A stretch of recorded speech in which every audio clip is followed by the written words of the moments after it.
نوتدونی اولین فروشگاه نوت موسیقی در ایران.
سلام دوست من، شما پیشنمایش این آموزش رو مشاهده کردید.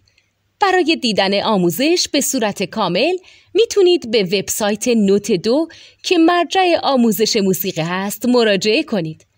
همچنین برای تهیه نوت موسیقی مرتبط با این آموزش هم میتونید به وبسایت نوتدونی که بزرگترین آرشیو نوت موسیقی در ایران هست مراجعه کنید.